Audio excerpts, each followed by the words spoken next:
Hello, welcome to One Big Pile of Movies. I'm Matt, this is Christian, and I found some movies. That is a big pile of them that you have. Yes, this came in a big pile of movies. It came in a 50-pack of sci-fi classics. Oh, God. And this one is called The Nightmare Never Ends, starring Cameron Mitchell. Yeah, this one looks like it'll be a chore, but maybe a fun one. Maybe it's one of those kind of chores that you do just because it's fun, because you know you're not going to get paid for it. Yep. It needs to be done, because if you don't do it, then the house just gets all dusty and I hate this. So we're going to see why the nightmare never ends, what the nightmare is, and possibly, I don't know, we will never know. But why do we do this? We do this because a lot of times there are movies that like people they don't care about and it gets overlooked or whatever. But there could be hope. We might find a diamond in the rough, shall we say. There are a lot of overlooked movies out there, Yep. and this one definitely qualifies. I've never heard of any of these movies. Nope. On these. But these are sci-fi classics. Yes, a number of them I did recognize from Mystery Science Theater. Oh no. Yeah. One of the things we're looking at and we're kind of going to be examining is like what worked in the movie, what didn't work, what could have been done to make it better. Was it good? Would we watch it again? Maybe you can just enjoy our suffering. Hang on, this is gonna be bad. Oh, Well, God. it just gets right into it.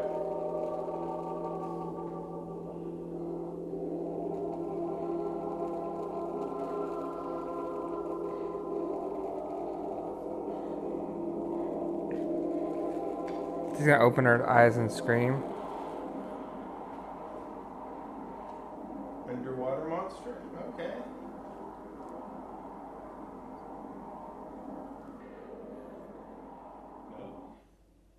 Did you hear that laughing?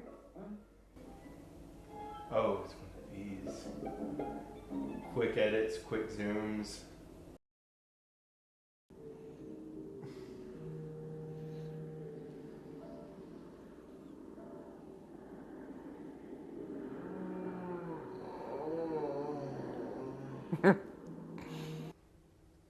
Wow.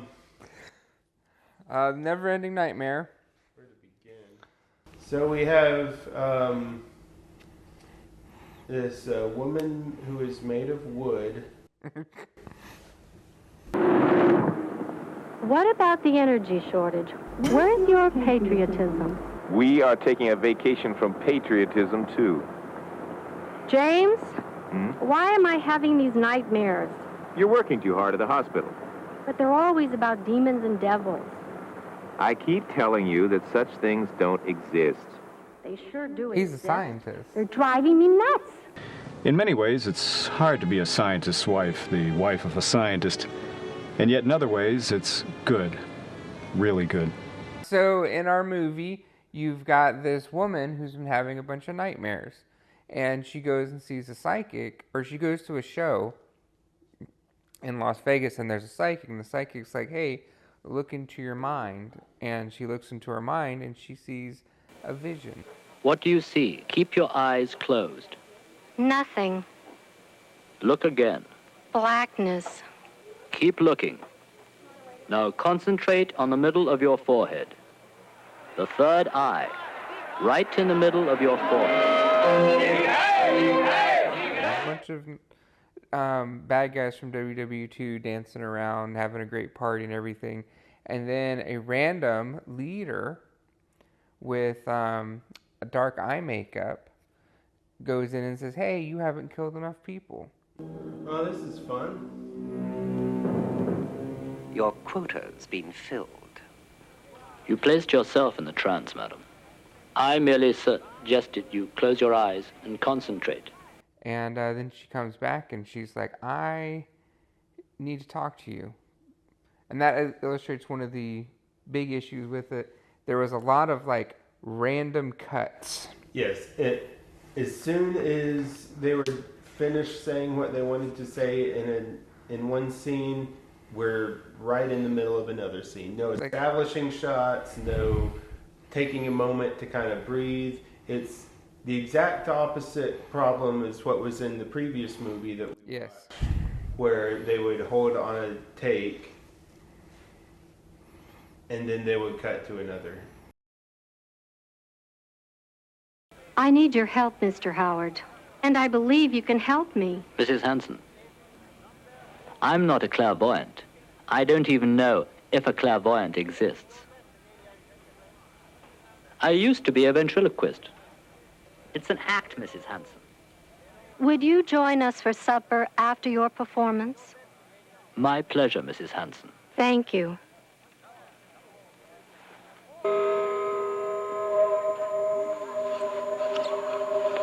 Oh great, what is he gonna have? Oh, he's gonna have a nightmare now?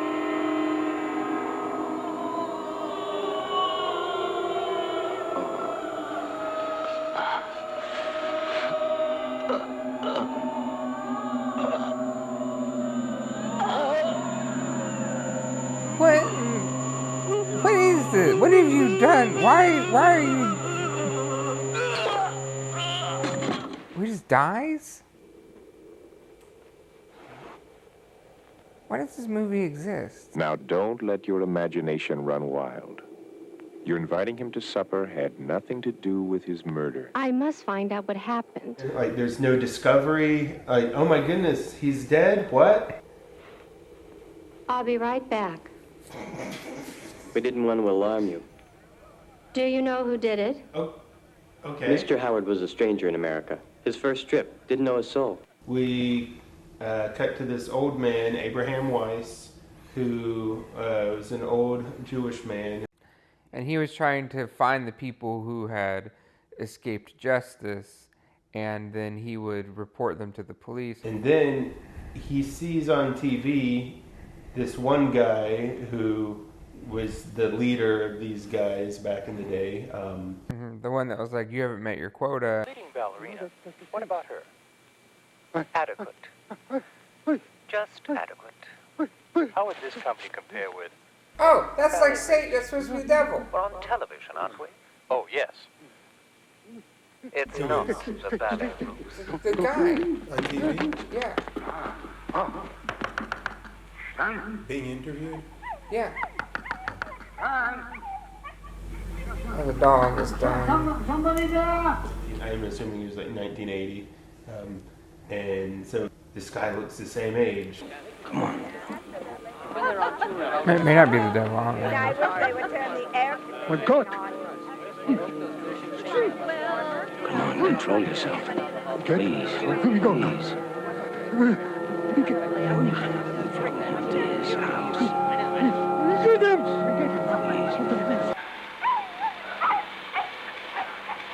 You think the dog is intentional, or you think the neighbors just... I think it's intentional, because he was trying to knock on the door. Facelift, plastic surgery. I mean, nothing could make a 60, 70-year-old man look that young. I admit the faces are perfect. What? Him? What? But it can't be. God damn it, it can't be him. Can't you see that?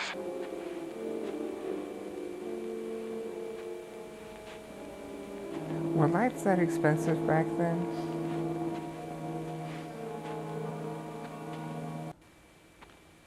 That's an interesting angle. Oh! Okay. What happened? There is like this demon-y face that just kind of popped up for like a quarter of a second. Okay. This has the opposite problem of the last movie, where they cut things way too quickly. But it was as though I was actually there. And then, like, we're suddenly in a dialogue scene. Shooting in the fall of the bodies. They do the editing thing where it's like just shows up for a split second, like this demon face, and then it cuts away to something else. It's like, whoa, wait, what? And then, well, no, it doesn't just cut away to something else. It's right into what are we doing next? And like as an audience, you kind of get whiplash, like Yeah. narrative whiplash, if that's a thing.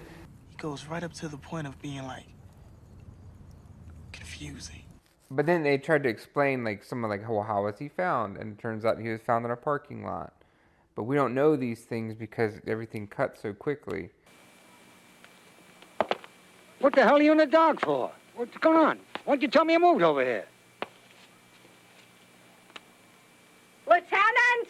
Lieutenant Stern! For Christ's sakes, Lieutenant, when can I have this apartment? Miss Ziegler, I don't want to be disturbed. But I have to clean up this mess and redecorate before I can rent it. You touch one thing in here, and I'll throw your goddamn ass in the slammer! Bitch! Bastard. Bitch! Bastard. Yeah, you know, if you talk that way, she reported you to the captain. You're on suspect. What is it? Oh, God. What is even happening? Someone is trying to reach me, warn me. Warn you? Against what? The devil. What is... He's loose again. What? Will you stop it? How many books must I write to convince you that such things do not exist? Then you go to the B plot, or really the A plot, which is this lady who's been having nightmares. Her husband is like a Carl Sagan stand-in, talking about how God is dead and all this other kind of stuff. And he's like, I'm going to create a world where we don't worry about God or anything, and we're going to make our own life. It's an interesting pairing because she's a devout Catholic, he's a devout atheist. And if there is a God, what will happen to you? I suppose I'll go to hell.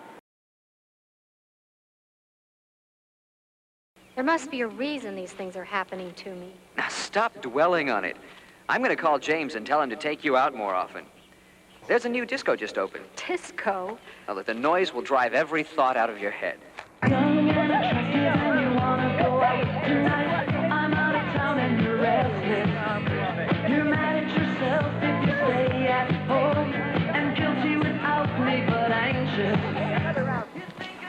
Jim, I left my purse in the front seat. Oh, thank you. Who's that? So you finally got Uncle James to take you to the disco, huh? Wasn't easy. How you doing, Jim? Great. Got a new girl. Yeah? This time it's for real. Really? Good. Okay, bye. Well, see you later, Aunt Claire. How much is it? It'll be $18. Here you go. Keep the change. Hi, doggy. You're my favorite customer. Thanks a lot. Bye. This guy, we got this Ren Fair guy, Papini. Oh yes, he looks like he's like a skinny Hagrid. Yeah, skinny Hagrid shows up trying to warn/protect the Hansons.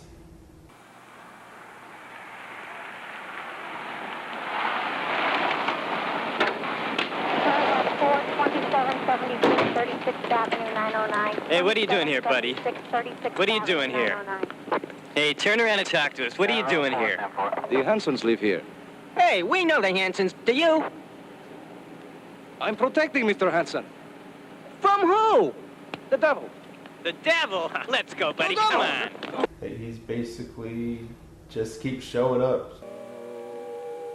Don't alarm yourself, Dr. Hanson. I just want to help you. I don't know you, and I don't need your help. Now, leave. Everyone needs help, Mr. Nobel Prize winner. Especially you. Out. Look at this, Dr. Hanson.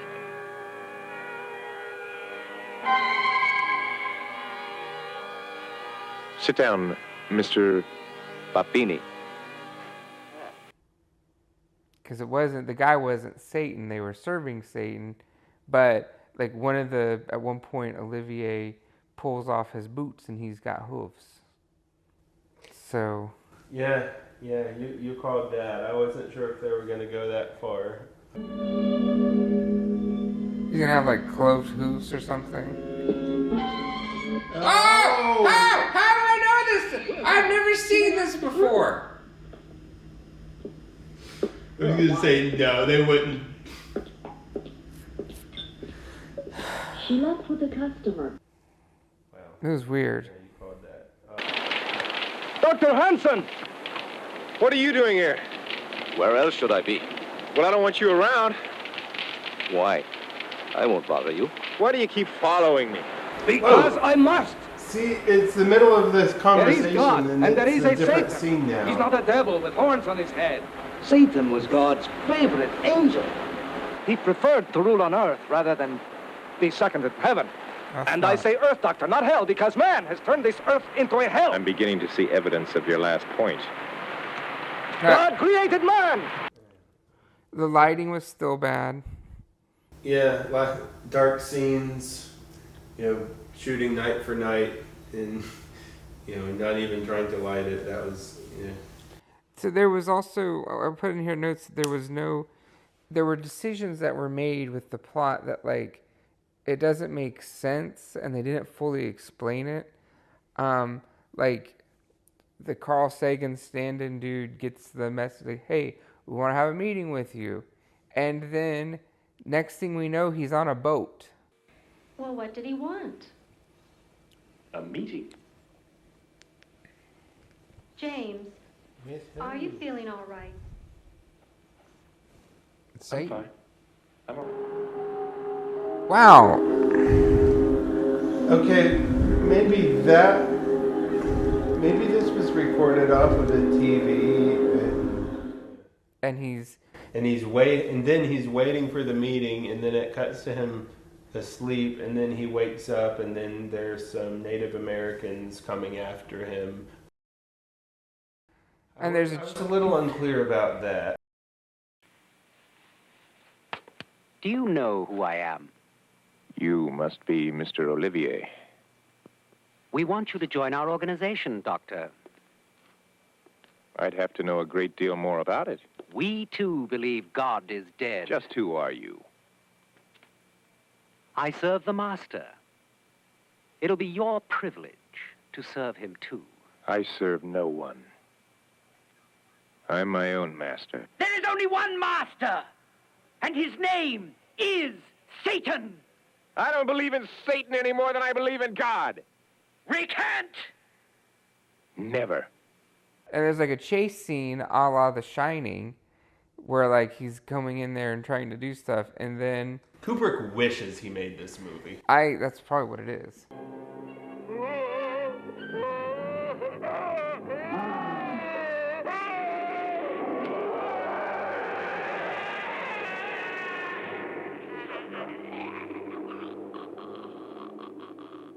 It's just random flashes where you don't really have enough time to pick up what it is. Hi, devil. Oh, God. Jeez. That's what this movie is like.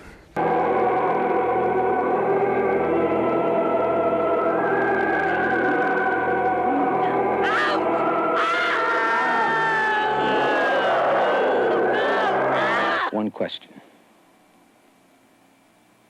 How'd you do it? You bore me. Mr. Olivier, what do you do to live in such high style? I'm rich, Mr. Detective, and the rich don't have to kill to eat. They give employment, hire little people, like you. To you, I'm a cockroach. Worse, a piece of crap. Like this movie? Remember when Papa Pichu is going up the lighthouse and he sees that lady in white? God has only one son, and his name is Satan. Dare you speak that name in the same breath as the true son? And then the wind blows him down the stairs and out of the lighthouse. Well, who do you think Thank you in the name of God, I command you to answer. The Master sent me. Name him. Satan.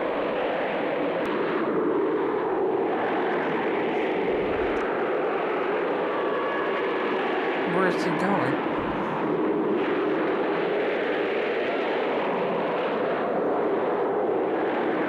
The wind is blowing so much.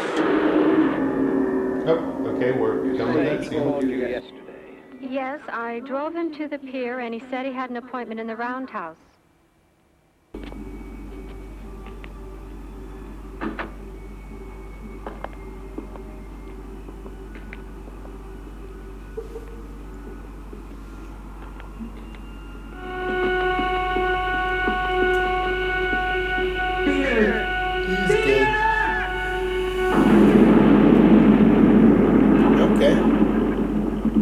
somewhere something exploded. Claire is driving and like, was she chasing Olivier? And she's like, I know how to kill him.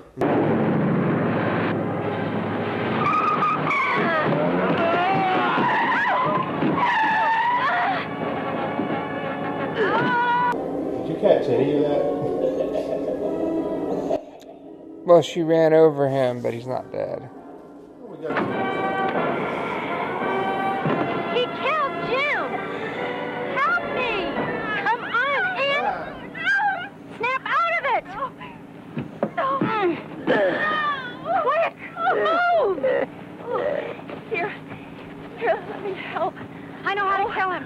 Pull him. Quick! Into the trunk! Oh, move!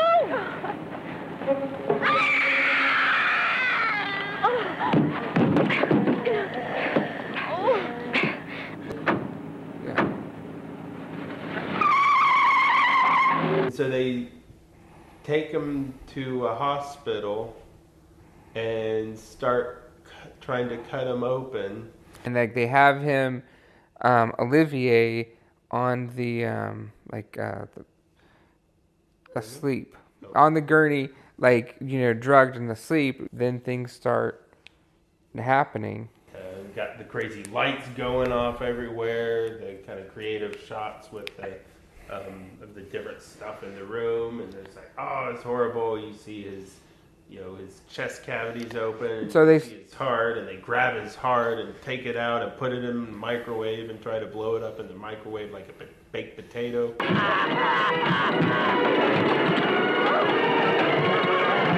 now he's killing.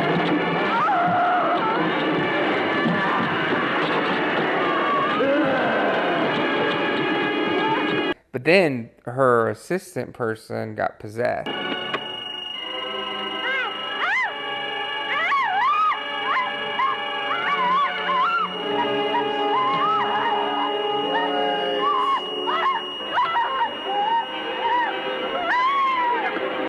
It didn't work, but it could have.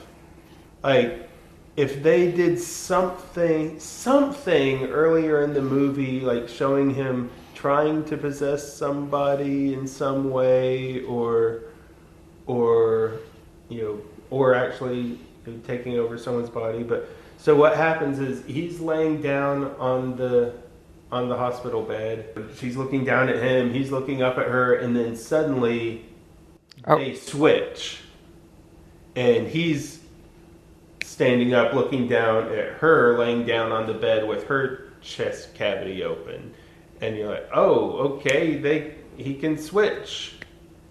They can switch bodies, and so then Claire is like, oh God, what have I done? What have I done? But doesn't actually say it, but just kind of like making these motions, which she did better when she didn't talk, because when she talked, she was like, what have I done?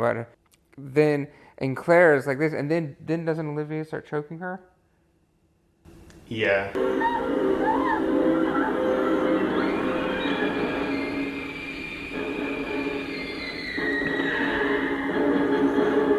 Is this going to be the end?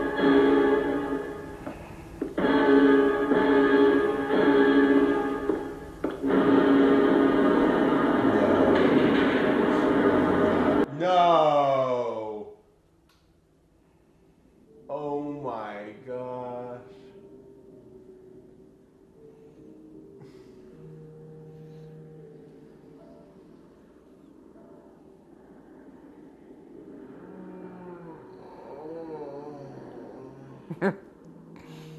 And with that, sir, I bid you a fond farewell. Good day, sir.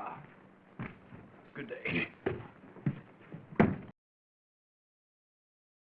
I was not entertained very much by it, but I was kind of intrigued in some parts.